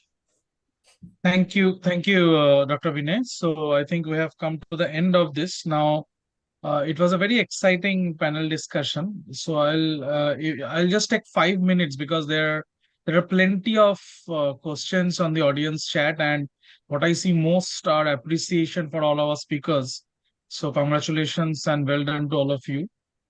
Can I So ask everybody to put on their cameras? Meanwhile, Anupam and even Hiteshi will just take a quick picture while you're asking questions because if Anupam I'll and just Hiteshi, if you could summarize. yeah. I'll just summarize because so one of the most important questions which has come is that which is the best drug, which is the best immunomodulator. So does any of our experts have an answer to that? I mean, that's quite vague, but is there any sort of answer that what is the best drug currently for vitiligo, best medical management? If I can take it up, there is no Yeah, of best drug course. that can suit all patients. So, we should actually go away from the concept that, it is one drug which fits all. Rather, every patient is different. So if I have a patient who has vitiligo and rheumatoid arthritis, probably methotrexate is a good drug. If I have a patient who has lupus, mycophenolate mofetil is a good drug. If I have a patient who would be on phototherapy, I would probably choose tofacitinib because the combination of JAK-STAT inhibitor and phototherapy works wonders compared to either alone. So, there is no single answer for this question. That is what I meant. Yeah, perfect. So, and I think Professor Hamzavi has already answered some of the questions. He has very kindly answered some of the questions already. And Yeah, some are excimer laser overlaps, I in saw the questions. I think yeah. some are already Any overlaps. Yeah. yes. I think we have ended. Any word about excimer laser in vitiligo? Anybody uses them, or I mean, what's Yeah, we the have in the United States, and we tend to use it. I think it works well. I'm not sure if it works any better than high radiance phototherapy light, but there are no okay? head-to-head studies that I know of. But the irradiance concept, I think I've taken a liking to that theory, and I apply it. So I think they should be equivalent, but there's no head-to-head studies I know of. I think they work faster than standard narrowband UVB. Okay. And finally, last thing, that do we have any guidelines for NBVB therapy in vitiligo? Are there any international guidelines to guide? Okay, you have already answered. So thank you very much. The JAD 2017 guidelines. Fine. Thank you. Thank you. So I think we have come to an end, and as the convener of the PDS Academy, it is my pleasure and privilege to thank all of our distinguished faculties for providing your valuable time and insights into it. Special thanks to Professor Hamzavi, because we know that the time difference is huge. So you are having a morning right now. So thank you very much for devoting your time and your expertise to our Indian audience. And I'm sure that all of us, including all the delegates who have joined in, they have been hugely benefited, not only by your talk, by all the talks which we had. So I'd like to thank all our speakers for their excellent talks. Thank you, Dr. Vinay, for your very practical panel discussion. I think this is what is very important. And all our panelists, of course, Rashmi Madam, Anupam, and Vinay sir, Sendil sir, Dr. Hiteshi, of course, Professor Hamzavi. So thank you very much for joining in. And thank you to the PDS EC, Bhavesh sir, Rashmi madam again for allowing PDS Academy to do this. And Dr. Surbi Sinha, my chairperson, for, of course, steering this through. So thank you very much. So I think we can, till we meet again. Thank you very much. Have a great day And ahead. thanks to Inters also. Thanks to Inters, Yes. I forgot. Last but not the least, thanks to our pharmaceutical partner, Intus Pharmaceuticals. And last but not the least, thanks to all the delegates who have joined in on this busy evening. It's raining pretty badly in some parts of India. There are storms in some parts of India, but I think we have a very decent number of viewers. So thank you, everybody. So good night to all our Indian colleagues, and a good day to you, Professor. It was one of the Hamzavi. best webinar I have ever attended on vitiligo. It was so informative, so crisp. Very Really. Thankful Storms to all are the required in Thank you. Chandigarh. Please, if you guys are having extra, please send us some this side, please. It's great. Yeah. Thank Well, you. thank you, Thank my you dear so much. friend. Good Very night. high Talk to you soon. quality. Thank you very much, Bye-bye. Dr. Thank Bye. you. Bye. Thank you all. Bye. Yeah. Good night, Thank and you. have a good Yes. day, for the rest of it. Yes. Good night. Good day. Thank you. Bye.